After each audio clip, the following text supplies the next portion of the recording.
Today we are talking about Alexandria Ocasio-Cortez, known as AOC, and what appears to be her gearing up for a major political decision ahead of 2028. Is she going to run for the Senate or perhaps even throw her hat in the ring for the presidency? Let's get into it. Welcome to Nelly Miranda.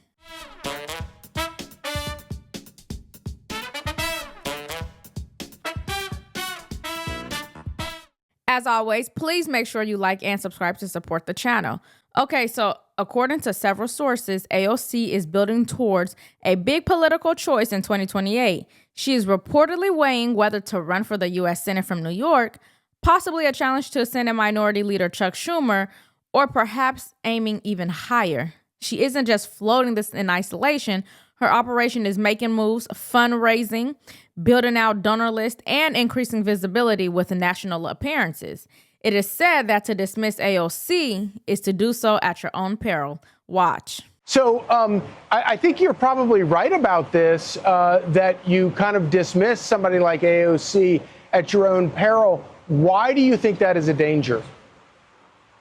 Well, I see this thought a lot online about AOC, that she's maybe not the brightest bulb and that she'd be easy pickings for Republicans in 2028. And I just think that's wishful thinking. I mean, the country is so deeply polarized, so tribal, essentially a 50-50 country, that Democrats will vote. And they proved in the last election, even though Joe Biden was compromised, he was getting 45% support, even though Democrats had serious concerns about his mental abilities. I mean, Democrats are going to vote for whomever they end up nominating. And I just think that, she has a lot of qualities that, she's young, she's attractive, she has a huge social media presence. She energizes young people, and she has this, she's pushing this sort of left-wing populism with Bernie Sanders that is very popular among progressives. And so I think for all those reasons, she should not be dismissed. And to do so, I think, is people do that at their peril. One big indicator, AOC has seen record fundraising. For instance, raising $9.6 million in a 3-month span, more than doubling her previous record. Many small donors, teachers and nurses, and first-time donors. Also, she has been traveling with Bernie Sanders on the Fighting Oligarchy tour, which isn't just a speaking tour. It's grassroots organizing, visibility, building a national brand around progressive populism. Polls and commentators are noticing. Nate Silver and others have suggested that she is among the top contenders for the 2028 Democratic nomination. But as many sources caution, nothing is set in stone. So the setup is clear. She's positioning herself, raising money, building momentum, and forcing both Democrats and Republicans to consider her potential. Appearances by New York Congresswoman Alexandria Ocasio-Cortez, better known as AOC, around the country, like this one earlier this year in California, could be a 2028 preview. Axios reports her team is setting up for a potential Senate run in 2028 or possibly a presidential run. The well-known progressive's decision either sets up a potential generational showdown with Senate Minority Leader Chuck Schumer or a test of whether or not the Democratic Party is willing to shift more left. And they need to know it not just from New York City, but from Plattsburgh and Hudson County and Utica and Buffalo. The future speculation comes as New York's Democratic candidate for mayor, Zoran Mamdani, has divided the party over his Democratic socialist views. I admire her ambition and drive, but there are some red flags with AOC's ambitions. She excites progressives, but her far-left policies, massive government programs, the Green New Deal, sweeping redistribution, they do not play well in swing states. It is one thing to be a social media star in Congress. It is another to run a state or the country. Voters want someone who can handle crisis, budgets, and foreign policy. Her ideology may fire up a crowd, but reality is a tougher test. Inside her own party, she could spark chaos. A challenge to Chuck Schumer would expose a deep rift between moderates and progressives. And while that might look good for Republicans, it could also drag the whole party further left. But her fundraising proves she's building a national machine. Small donors make her look independent. But she is still backed by powerful progressive groups and media allies. That influence matters. I think that she could garner a lot of support from young Democratic voters because They haven't been around long enough to know the effects of free, free, free. And in the end, her policies would cost ordinary Americans higher taxes, higher energy bills, fewer opportunities. Voters have to push back and say no, and conservatives have to offer real alternatives rooted in free markets and common sense. To wrap up, Alexandria Ocasio-Cortez is clearly positioning herself for a big decision in 2028, whether she challenges Chuck Schumer for Senate or tries a presidential run or doubles down on influence via movement politics.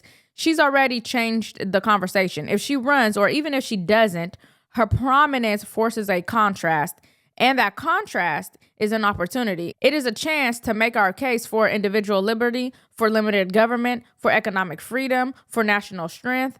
It is a chance to speak to the concerns of real people, inflation, crime, cost of living, education, and to offer solutions, not just opposition. Do you think AOC could actually win a Senate race against Chuck Schumer, or is this more about building her national brand?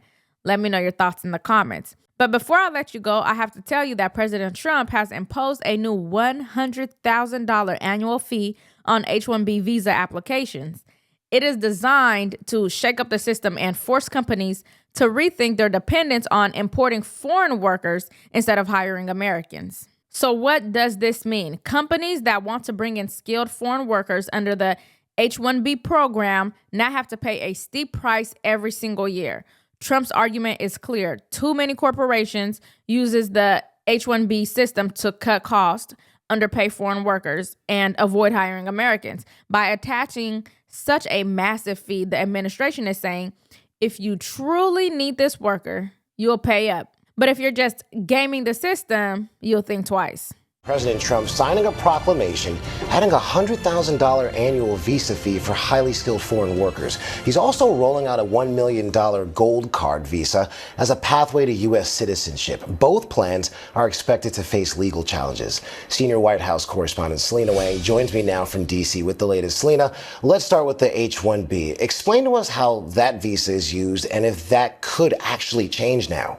Yeah, Ike, I mean, this is a major change. The president signing a proclamation that now requires this $100,000 annual fee for this H-1B visa for highly skilled foreign workers. Now, this could be a huge blow to big tech firms that rely heavily on highly skilled foreign workers to fill key roles. And the Trump administration is arguing that this is going to crack down on a system that companies use to avoid hiring American citizens and to undercut wages.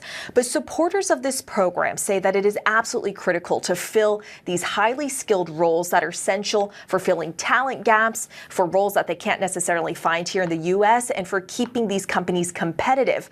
Critics of what the administration is doing here are also warning that this could reduce America's ability to attract the best talent, innovate, and to grow the economy. This is about putting American workers first. For years, we've watched tech companies lay off qualified Americans while flying in cheaper labor from overseas. This fee flips the equation. It makes hiring American workers the obvious choice, not the last resort. It also forces businesses to invest more in training and developing talent here at home rather than outsourcing or importing it. Critics will argue that it hurts innovation or that companies can't find qualified workers, but let's be real, the U.S. has plenty of bright, capable graduates in STEM fields. Too often, they've been overlooked because corporations would rather save a buck. That's not a free market. That's exploitation. But we can also start by getting rid of unnecessary majors in school like ethnic studies and dance. Some businesses may push back hard, claiming that they'll have to offshore jobs or scale back operations. There could even be legal challenges to the president's authority here. President Trump signed an executive order Friday imposing a $100,000 fee on H-1B visas. That order takes effect Sunday, September 21st. Then on Saturday, the White House clarified the new regulation. The fee only applies to new applications as a one-time fee. The White House says the fee will not affect current H-1B visa holders. According to the White House, the fee would help level the playing field for American workers. Some believe the new fee will disrupt the tech industry in the Bay Area. Kandero Kand is with global Indian tech professionals based in Silicon Valley. This is a tremendous blow to the tech professionals as well as startups, particularly in Silicon Valley. The talent pool and the availability of the funds will be short for the startups. And for tech giant companies like Google, Yahoo, X. All these companies, they hire almost 10,000 or more H-1Bs. And this will be like, say, tens of millions of dollar impact. The bottom line is simple. American workers have been on the losing end of globalization for a long time, and Trump is betting that protecting domestic jobs is worth the fight. So what do you think? Is this a smart move to protect U.S. workers, or will it backfire on our economy? Let me know your thoughts in the comments. And as always, if honest commentary brings you value, please make sure you like and subscribe to support the channel and ring the bell so you never miss an update. Thanks so much for watching, and I'll see you next time.